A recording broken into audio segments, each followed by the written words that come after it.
everybody, a very warm welcome to Fridays with Pinky. I'm so excited to be here again today with you. We've been talking about the 7 Qs.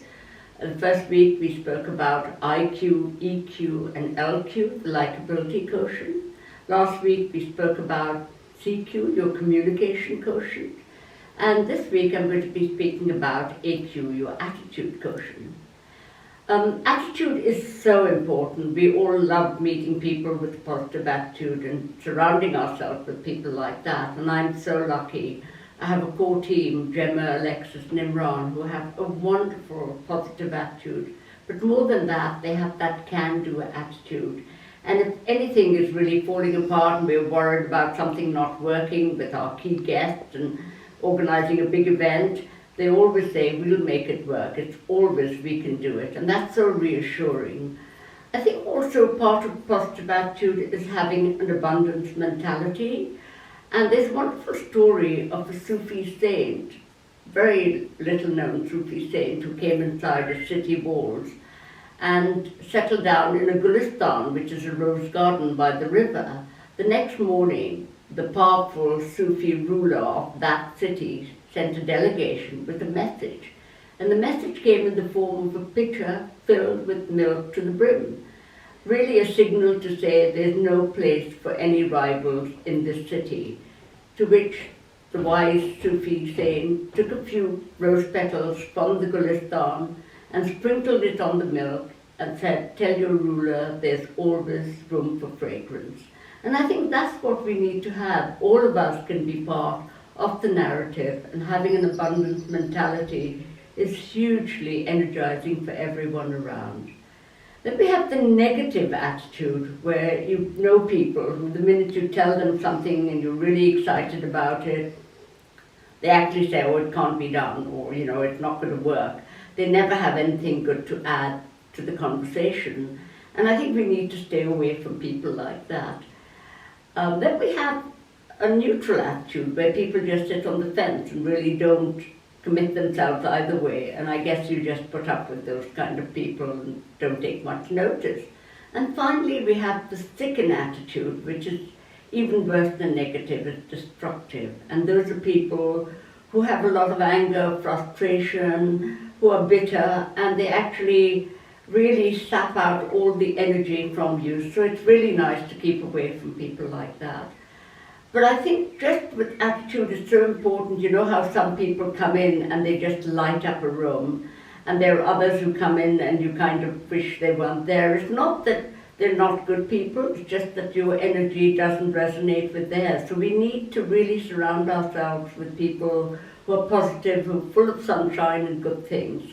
And the other thing is we must also have an attitude where we listen to everyone. There's some people who, whenever you tell them something, they've done it, they've seen it, they've worn the t-shirt, nothing impresses them. Okay, I'd like to end with one of my favorite stories. It goes back many, many years, probably around 2008, when one evening I went to Peter Jones and wanted to buy myself something and was looking around but couldn't see anything I liked. Then I saw this girl wearing this wonderful cape with tight jeans and boots, and she looked amazing. So I asked her where that was, and she came with me while I looked at it, and I tried it on and didn't know whether it really suited me. To which she said, no, I think it looks lovely, I think you should buy it. So I went off and thought I will, buy this. But then I looked back and went back to her, and suddenly I thought she looked familiar. So I said, you look like someone. So she said, who? And I said, Kate Middleton. And she said, I am Kate Middleton. And she gave me this wonderful smile and the confidence to buy the cape. So I went off and bought the cape. And I call it Kate Middleton. And I think I've always remembered how positive and wonderful her attitude was. So I hope all of us can be like that to others. So here we go. Today, the ultimate cheese toastie, and there's nothing like it. I mean, I love cheese toasties, and there's a few ingredients that you need that for me are essential in order to create this best cheese toastie. So here we go. What we need is 2 slices of white sourdough bread.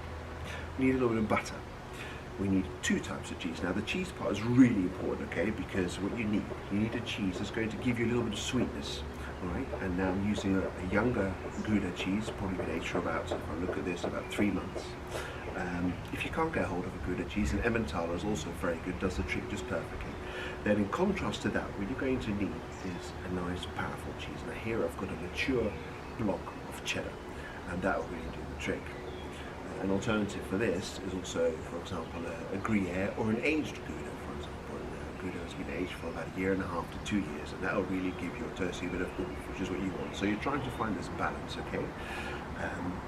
One thing that works really well, cheese and onion. So we're going to add a bit of onion. What I've got here is 1 teaspoon, a small teaspoon of chopped spring onion, and this teaspoon here, half a teaspoon of chopped red onion. And that is all we need for this ultimate cheese toastie. Right, here we go. So let's start with the cheese. Cut off a little bit of this lovely cheddar. Let's put it straight onto the toastie. Now, to me, also really important, if you're going to do a cheese toastie, you don't do it by halves. Do it properly. Stick on lots of cheese. Just don't be shy with that sort of thing. The Gouda.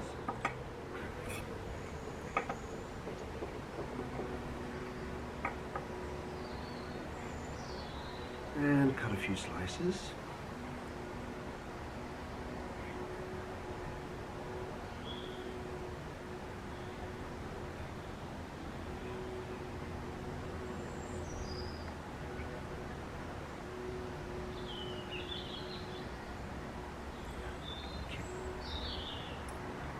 I'm going to put on the onion. So first I'm going to put that in my hand and mix that up a little bit and sprinkle it on the cheese.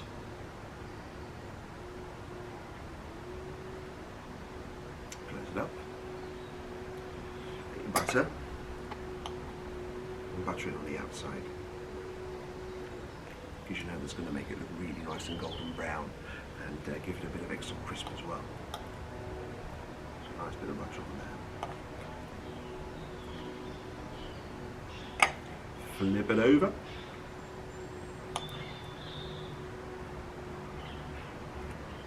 There we go. This one looks like it's ready to go. Close it. Let's press it a little bit. Now, if you haven't got a cheese toaster like I have here, you're perfectly okay to actually just use a normal frying pan or a grill pan. That'll do just perfectly. You know, same principle. And if you want the process to speed up a little bit, you can actually put a lid on your pan as well. Speed it up a little bit. Don't put your heat too high. And now we're just going to wait for that wonderful moment when I'll be able to eat my ultimate cheese toastie. Right, well, a cheese toastie should be ready. I'm really excited. Oh dear, look at that. That looks fantastic. Take it out. Now, of course, it looks great already, but we can make this look even better, I guarantee it. We're going to create the sight for sore eyes moments. Let's cut it just slightly sideways, you know, a bit diagonally, just to give it a bit of a different feel.